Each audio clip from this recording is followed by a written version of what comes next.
नमस्कार बंधुरा योर किचेने आपनादेर सबाइके स्वागत। आज आबार चले एसेछि आरो एकटी नतुन रेसिपि निये। आमार आजकेर रेसिपि पमफ्रेट माछेर तेल झाल। आमी पमफ्रेट माछगुलोके खूब भालो करे धुए परिष्कार करे नियेछि आर सेगुलोके नुन आर हलुद माखिए आमी रेखे देब। निये नियेछि कुचनो पेंयाज, एगुलोके एकटा मिहि पेस्ट तैरी करब। আর নিয়ে নিয়েছি টমেটো, এটাকেও একটা মিহি পেস্ট তৈরি করে নেব। আমি একটা বড় সাইজের পেঁয়াজকে এই রকম টুকরো টুকরো করে কেটে নিয়েছি। প্যানের মধ্যে দিয়ে দিলাম সরষের তেল, আপনারা সাদা তেলও ব্যবহার করতে পারেন। তেল গরম হয়ে গেছে, এবার দিয়ে দেব মাছ। এক পাশটা ভাজা হয়ে গেলে মাছগুলোকে আমি খুব সাবধানে উল্টে দেব যাতে অন্য পাশটাও ভালোমতো ভাজা হয়ে যায়। এই মাছ বেশি ভাজার প্রয়োজন নেই।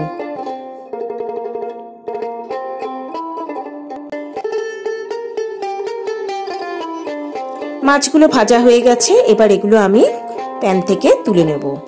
এবার এই তেলের মধ্যে আর বাকি মাছগুলো একইভাবে ভেজে নেব।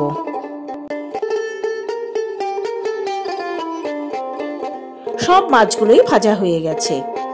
এবার ওই তেলের মধ্যে আমি দিয়ে দেব দুটো তেজপাতা আর দিয়ে দেব হাফ চামচ কালো জিরে। তেজপাতা আর কালো জিরেটাকে একটু নাড়াচাড়া করে নেব। এবার এর মধ্যে আমি দিয়ে দেব পেঁয়াজ বাটা। গ্যাসের ফ্লেম মিডিয়ামে দিয়ে পেঁয়াজটাকে খুব ভালো করে ভেজে নিতে হবে। প্রায় 2 মিনিট আমি পেঁয়াজটাকে ভেজে নিয়েছি।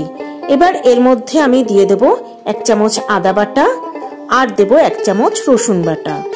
আদা আর রসুনটাকেও খুব ভালো করে তেলের মধ্যে ভেজে নিতে হবে বা কষিয়ে নিতে হবে যাতে আদা রসুনের আর কাঁচা গন্ধ না থাকে।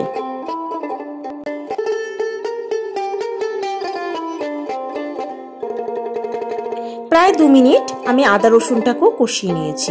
এবার এর মধ্যে দিয়ে দেব হলুদ গুঁড়ো, দেব হাফ চামচ লাল লঙ্কার গুঁড়ো, হাফ চামচ কাশ্মীরি লঙ্কার গুঁড়ো,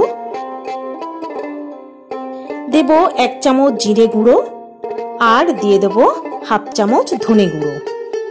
এবার সমস্ত মশলাগুলোকে খুব ভালো করে কষিয়ে নিতে হবে। এই সময় গ্যাসের ফ্লেম থাকবে একদম লোতে।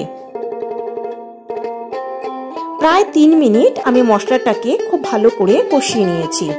এবার এর মধ্যে দিয়ে দেব আমি টমেটো বাটা। গ্যাসের ফ্লেম লোতে রেখে দিয়ে এটাকেও খুব ভালো করে কষিয়ে নিতে হবে। টমেটো কষানো হয়ে গেছে, এবার আমি গ্যাসের ফ্লেম বন্ধ করে দেব। গ্যাসের ফ্লেম বন্ধ করে তারপরে আমি মেশাবো টক দই। খুব ভালো করে সবকিছুকে একবার মিশিয়ে দেব। তারপর আমি আবার গ্যাসের ফ্লেম অন করে দিয়ে আবার এটাকে লো ফ্লেমে আমি খুব ভালো করে কষিয়ে নেব। এবার এর মধ্যে দিয়ে দেব 2 কাপ পরিমাণ জল আর দিয়ে দেব পরিমাণ মতো নুন। সবকিছুকে একবার ভালো করে নেড়ে দিয়ে আমি এটাকে ঢাকা দিয়ে লো ফ্লেমে প্রায় 5 মিনিট ফুটিয়ে নেব। প্রায় মিনিট 5 ফুটিয়ে নেবার পর এবার এর মধ্যে দিয়ে দেব ভেজে রাখা মাছগুলো। আমার সকল দর্শক বন্ধুর কাছে একান্ত অনুরোধ রইল আমার চ্যানেলটা সাবস্ক্রাইব করার। মাছ ভাজা তেলটাও এর মধ্যে আমি দিয়ে দিলাম। মাছগুলো যেহেতু খুব নরম তাই আমি প্যানটাকে ধরেই এভাবে নাড়িয়ে সবকিছুকে একবার মিশিয়ে দিলাম। এবার এর মধ্যে দিয়ে দিলাম 2টো কাঁচা লঙ্কা। এবার এটাকে আমি ঢাকা দিয়ে লো ফ্লেমে মিনিট 10 মতো রান্না করে নেব। ফিরে এলাম 10 মিনিট পর। এবারও আমি কোনো স্প্যাটুলা ইউজ করব না, তাহলে মাছগুলো ভেঙে যাবে। তাই আমি আবার প্যানটাকে ধরে এইভাবে আরেকবার নাড়িয়ে সবকিছুকে মিশিয়ে দিলাম। এবার এর মধ্যে দিয়ে দেব বড় বড় টুকরো করে কেটে রাখা পেঁয়াজগুলো। পেঁয়াজগুলো দেওয়ার পর আবার প্যানটাকে ধরে এভাবে নাড়িয়ে পেঁয়াজগুলোকে ঝোলের সঙ্গে ভালো করে মিশিয়ে দিতে হবে। এবার এটাকে ঢাকা দিয়ে লো ফ্লেমে আরো 1 মিনিট রান্না হতে দেব। ফিরে এলাম 1 মিনিট পর। গ্রেভির ওপরে তেল ভেসে উঠেছে। এবার প্যানটাকে ধরে আর একবার নেড়ে নিয়ে সবকিছুকে মিশিয়ে দিয়ে আমি এবার গ্যাসের ফ্লেম বন্ধ করে দেব।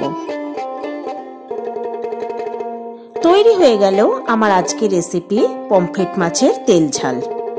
গরম ভাতের সঙ্গে পরিবেশন করুন ভীষণই সুস্বাদু পমফ্রেট মাছের তেল ঝাল। রান্নাটা আপনাদের কেমন লাগলো তা অবশ্যই কমেন্ট বক্সে লিখে জানালে খুব খুশি হব। আর রান্নাটা যদি ভালো লাগে তবে অবশ্যই একটা লাইক, কমেন্ট ও শেয়ার করার অনুরোধ রইল বন্ধুদের কাছে। আজকের মতো বিদায় বন্ধুরা, নমস্কার।